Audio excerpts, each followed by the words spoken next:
Hello! You're about to watch a short video from my 7-day trip in North Korea. Now before it starts, let me tell you 5 quick facts about traveling in North Korea. First off, you are not allowed to travel on your own.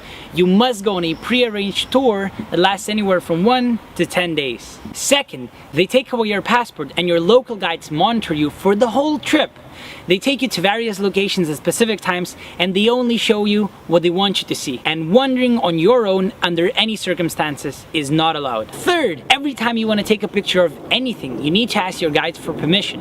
And taking pictures of soldiers, workers, construction sites, and many other things is forbidden. Fourth, the leaders are considered as gods in North Korea, and any sign of disrespect towards a statue, an image, or even a picture of them is a grave offense. And fifth, the only place where you can behave more or less freely is the hotel where you're staying, which is situated on an island. However, you can still get into trouble even there. For example, 2 weeks before my trip to North Korea, an American student was sentenced to 15 years in prison for trying to steal a poster from the hotel. Now that being said, I feel like many documentaries and videos have been made about the politics of North Korea, whereas I simply wanted to make a video that would show you how your day-to-day life would look if you went there as a tourist. So I didn't really want to offer my opinion about whether things were staged or honest or good or bad.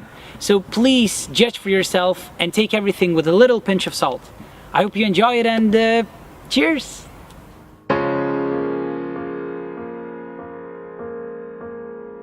I've always been very interested in North Korea because it seemed to be one of the most unique and mysterious countries in the whole world. And for the past 2.5 years, I've spent most of my time traveling and had the chance to visit over 45 different countries around the world. But the more I traveled, the more I wanted to visit North Korea and see it for myself. So this year, I simply couldn't wait any longer and booked a 7-day tour across the country. After a few months of waiting, I finally got on a flight to Beijing and went to the office of my tour agency for some briefing. Then I came back to my hotel room and packed my bags. The next morning, I woke up at 5 a.m. and went to the airport to take a flight that would change me forever.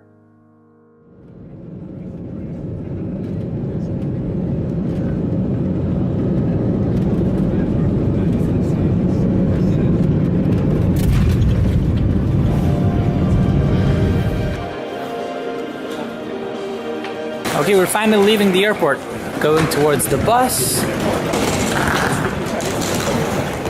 Once we landed in Pyongyang, we were met by 2 North Korean guides who would accompany us for the whole trip, and every single one of our actions had to be approved by them. I just got off the bus and I'm finally going to my hotel. This is the lobby. Oh man, it looks pretty good.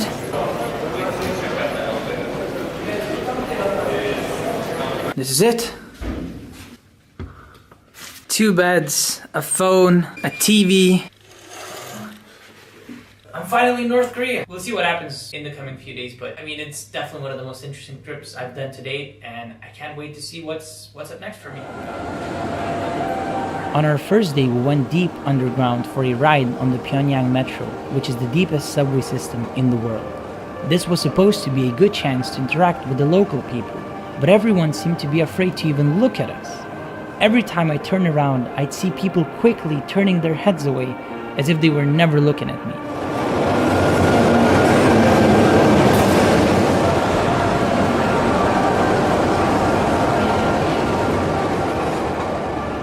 After the metro ride, we visited the Arc of Triumph, which was built in 1982 to commemorate Korean independence from Japan. There were quite a lot of people busy with their daily lives. Some kids were even playing football, and the tourists were allowed to join in.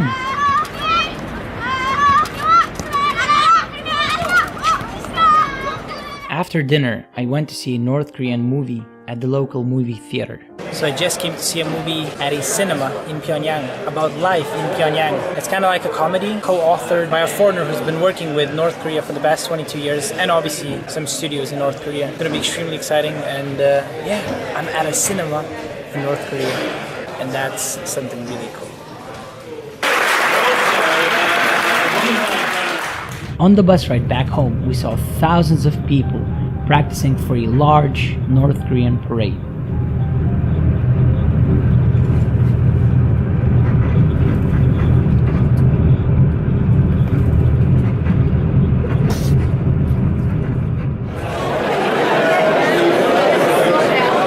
The next day I took part in the Pyongyang Marathon, which was begun in 1981.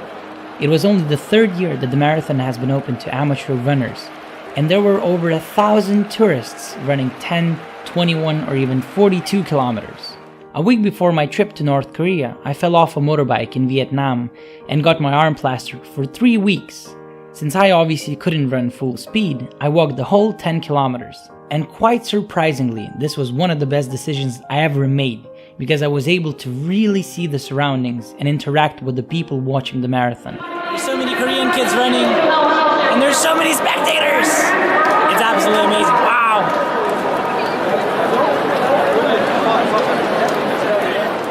After the marathon, we went to see the Party Foundation Monument, which was constructed to commemorate 50 years of Workers' Party rule. Later in the evening, we went to the Juche Tower, which is the tallest stone tower in the world, standing at 150 meters. We were the last people allowed to go in for the day, because it was already too late. But the view from the top was simply breathtaking.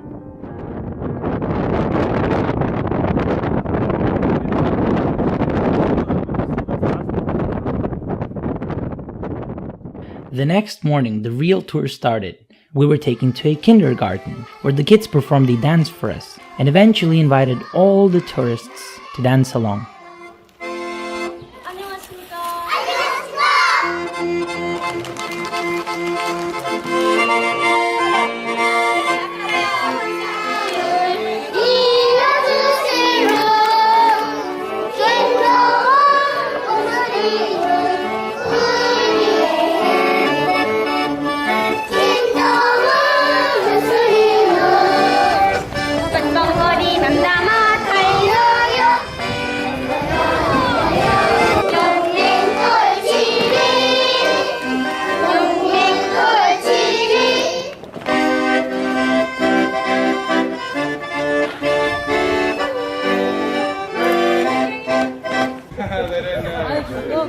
During our days in Korea, we'd be having our lunches and dinners in different locations. I've always wanted to find a dragon somewhere in the world, and I cannot believe that I finally did find one in North Korea. As you can see behind my back. But in every single one of them, the waitresses would sing the same songs and invite the tourists to sing and dance with them. This was the first time we saw locals at a restaurant, and some people thought they came there for a reason.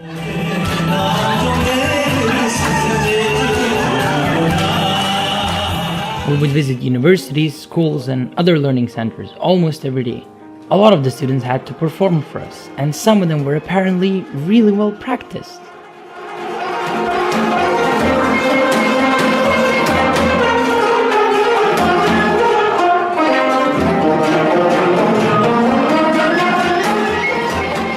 At one particular middle school, one young student kicked my ass at table tennis.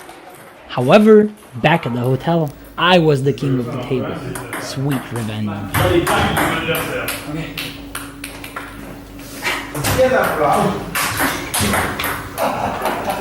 One of the days, we went on a tram ride around Pyongyang. That was one of the highlights of the trip, because we were finally able to see at least a little bit of the local way of life.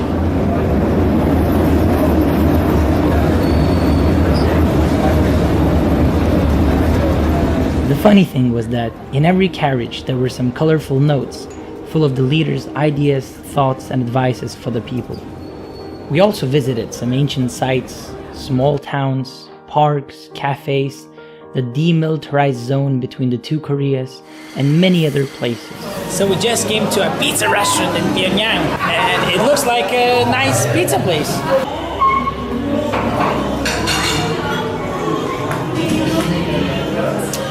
So apparently I just found a Snickers bar at a hotel in Korea, which is extremely interesting. But then the best thing, I discovered this local rice drink. There was rice at the bottom of the bottle, and you need to mix it to, I don't know, have the drink ready.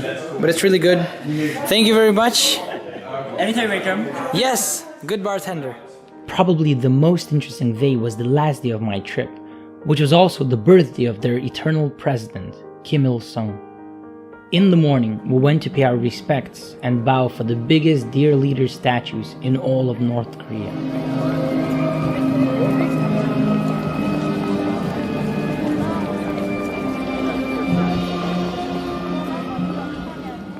The birthday of Kim Il-sung is a national holiday where people do not have to go to work, but every North Korean has to go and show their respects to the leader statues close to their communities.